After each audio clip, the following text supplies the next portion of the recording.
So I have lived through, I'm expressing my childhood traumas, you know?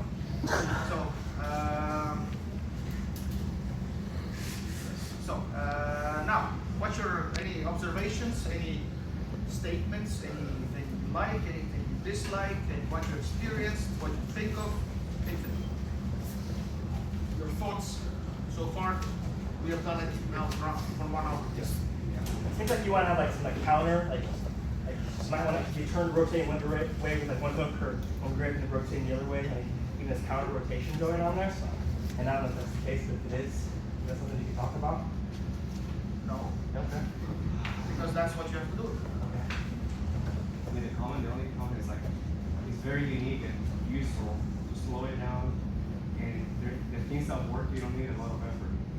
Like when you figure out something that kind of works, it just goes right through it. For me, that's that concept. Instead of trying to force something and forcing the person, it's it's really smooth when you're doing something correct. I guess the correct solution. Very philosophical. Yeah. So the pace and strength help a lot. Yes. You have to use this. Yeah. There's a problem. The point is, I probably happens today also, but my goal is not to make you better today. That's not my goal. Everybody can teach you something new today. Yeah. But my goal is to affect your long-term learning. That's the goal. That's what I want to create. That you will stick around. You can solve problems, hopefully better. You will start to believe, and after today maybe more also, that you can actually figure this shit out. Because this is kind of like I call it with a complimentary way, like a dumbed down jiu-jitsu, you know? Get chest to chest. And you go how? How do I grab? Do I care? No. Get chest to chest. That's what you have to do. That's the goal. That's the function of the escape. And then how do you grab? I don't know. There's different things going on. We can talk about it after you experience chest to chest, because there's so many different ways you can dominate somebody with arms, you know? And I'm not gonna say that this is right, this is wrong. Yeah? I don't know your game. Maybe you have to go right away to submissions. You act totally different after chest to chest. Because maybe you have 20 seconds left in the World Championships. Then you act totally differently on getting chest to chest than just okay, I have 5 minutes, I want to just stall 2 of them. Yeah? Because that's what also could happen, you know? In a competition you can stall, they give you 30 seconds, 1 warning and stuff, but you can, we counted, I think you can stall 2 minutes or something before it's actually you're starting to lose points and stuff. Why not? Torture them, finish it, time goes, okay, now I'm attacking them again. So it all depends on an environment, on a constraint, how you act in the end. So I don't know. And if I just teach this kind of side control, it's not applicable in any environment. So we have to play the end game with different environments, and then you experience different things. I would say, if you get chest to chest, go to submission as soon as possible. Yeah, not today actually. Yeah, so or go for a pin, you know, or even let's say you fight chest to chest, go for upper body pin. Yeah.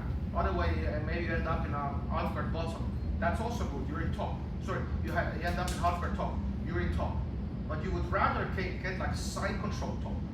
Understand? So we could actually define that. Just first, let's fight for top, and then we go think about this now, you know. So I can't really teach you fight for right away side control or something or mount. Okay. So anyway, anything else? Do you find that you still teach the nuances to your defensive postures the same way or differently? No. So I would say before maybe I put the cart before the horse, because when somebody explained me what I do, then they basically said I constrained myself for 10 years to defensive structures, and those things happened, yeah? Because I've been there 10 years. So I cannot just, what I did, I just showed the structures, and we did a lot of details and stuff, but a lot of people always ask, how do I use them, or where do I put them, or something, you know? The context for missing. So, and I knew it was a problem, but the current method I used didn't allow me to do it. And that's why when I saw the ecological and constrained approach, I was right away, I knew what it would fix. In my own coaching, you know, classes and plus my using techniques. Now I basically don't talk about anything, like running mans and stuff. They just happen. You guys already did some of that right away. And then I just let it happen, and then I showed here, a little bit here, and I nudge people, and then, the more precise the attacker will come, the more precise structures you need. So I will not harass you with the nitty-gritty of, like, I do this now, Maybe this also is good for you, But I know why I need it because I've been there and I fought with some, black belts and stuff. That's why I know why I need that, You don't have that experience, so you will not care about those details. So what you're saying is your YouTube videos are worthless now? Yes. Okay. Got it. Yeah, it's a joke also, but honestly, it's like, but I in a way that I think they support that information is out there. Yeah. So if you gain experience, you can understand the choice. But I will not teach it in a class same way. But I think as a library, it's good. Yeah. And if somebody wants to play side control, the more you play bottom, the more this starts to make sense because there's context to make it work. But if you just see it, you go like, where did I put it? Because you don't have side control questions. Because if you're like, let's say, two black belts are talking, we can exchange techniques without doing it. We can just talk about stuff. Because I've been there, you go like, in the grab right, you do that hook here. I was like, oh yeah. And right away we roll, I can do it. Because I have context. Okay, so we can share information and actually it makes sense. So if you're a white belt, me talking to you about, that has zero effect on you. And if you don't appreciate it, and I feel like you're not, worthy of my information, and so I stopped talking to them. They're like beginners, or even the higher belts who's not interested. They don't have that question, so it matters less to them. And then, but if I build a context, then you start to get interested in those things because you understand where it fits. So now I'm thinking I'm teaching more like a horse before the cart. So first we create a problem. And then then we try to find a solution. Usually I told the hawking was a solution, And then what is the problem actually here, So I knew what the problem was, but people was like, why do I do this? So that now I know. So I totally admit, and now I do better. So only thing is constant, I will always change my mind. Yeah, so that's, people think it's stupid sometimes, but they're also idiots. Because you have to change your mind. That is super dangerous when someone says, I will never change my mind. This is it, and that's how you do it. In any of your fields, whatever you work, as things stay the same. No. Before I was Pentium 5, now we have, I don't know, M4 Max. If people thought the way they thought, we would not have those things, They were always like, okay, we can do better, And they were willing to change their mind, And if you don't change, look what happened to iPhone, Microsoft didn't take the deal, iPhone went, Microsoft was like, oh shit, they were right. The deal with that, They were thinking keyboard was important, and then it turns out it wasn't, And now they lost Brazilian money because they were not willing to change. So that's what always changes constant. If something new happens, you have to have a reason to change, not like flip-flop all the time, but just like, change when you have to. So I was happy that, I've been doing jiu-jitsu 24 years till I changed. That's not easy. Doing something 24 years and go like, now we do better. So that's why some people get stuck because it's so comfortable. So I'm happy that I've proven for myself that I can still change.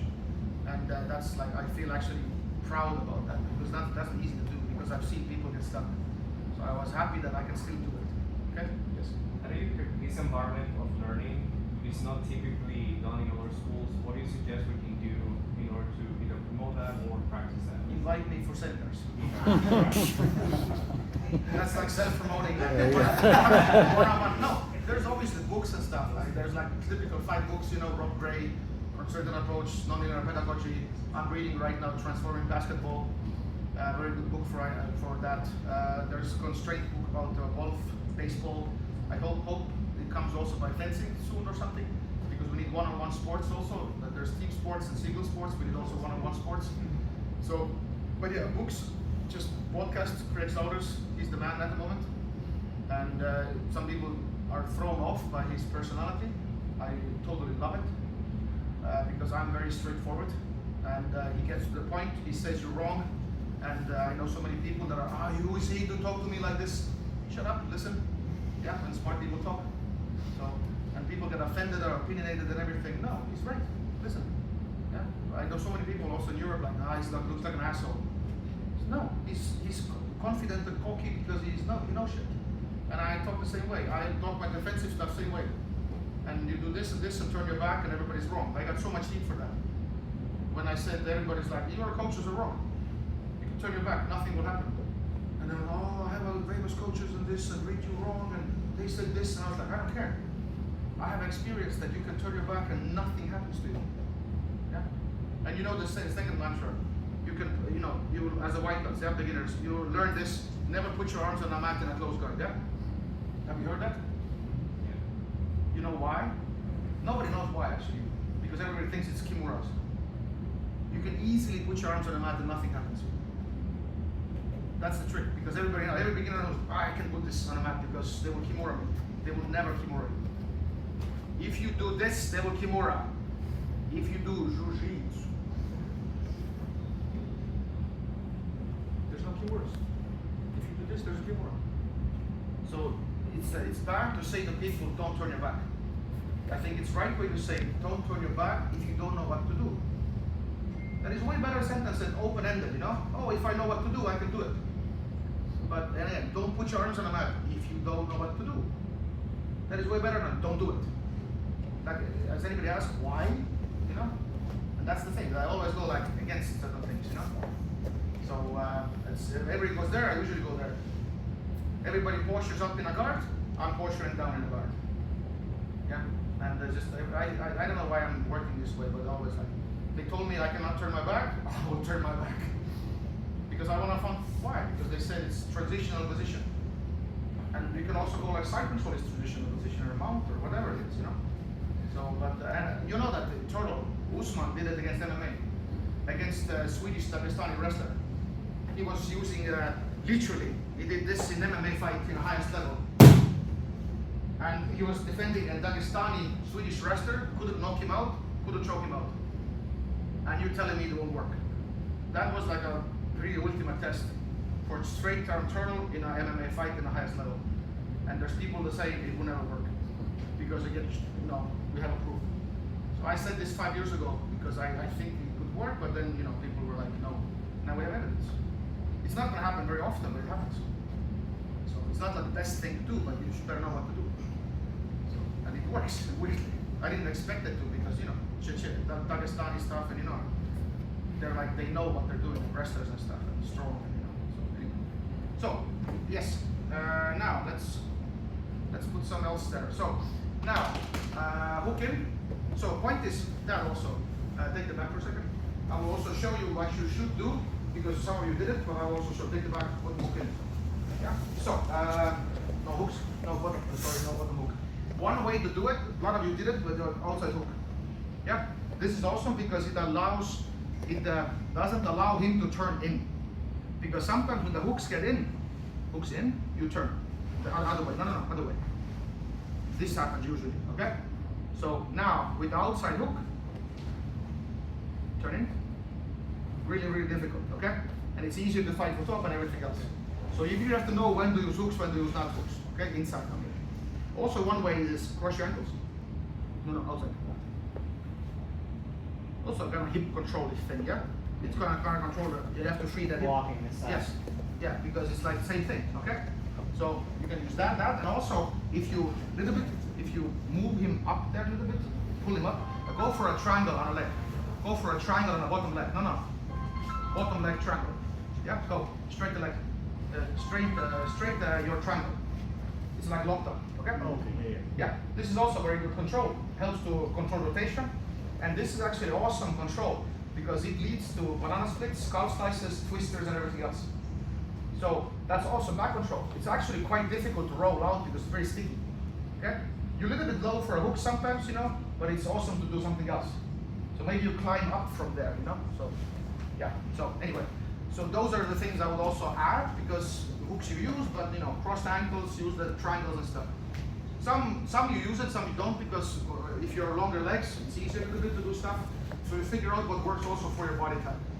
I have big ass and thick legs at the moment, so I'm constrained. If I would be 20 kilos lighter, I would do triangles also on people. Right now, my legs will not work into triangles. It's impossible to triangle these right now. It's always your constraint also. Okay, so even rear naked choke is not fundamental anymore. So last I was saying, Greg Zauber has the under Cobra, the fighter, and he couldn't, I think the story is, he couldn't finish people from the back because he has, I think, the short, thick arms or something, and so they changed the game, so now he's triangling people from the back. triangle choking them, you know.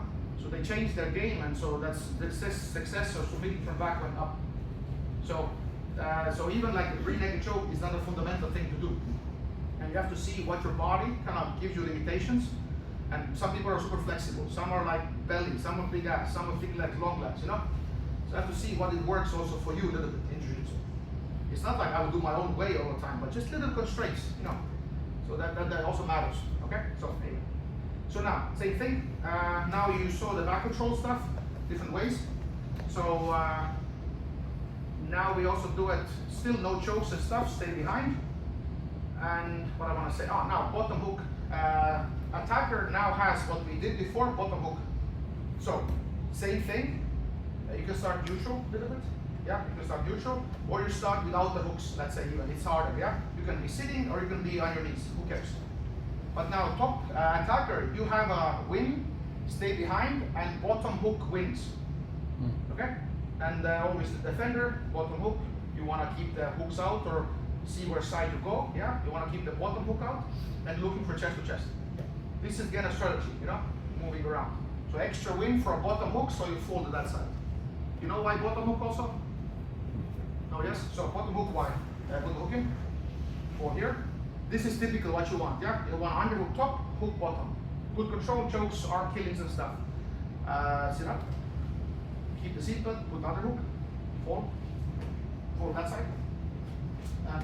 Seat belt, nice. So this is awesome side. Again, you see bottom hook, underhook is bottom, straight jacket, arm trapping, you know, triangles, arm bars, everything is there. But you need the bottom hook.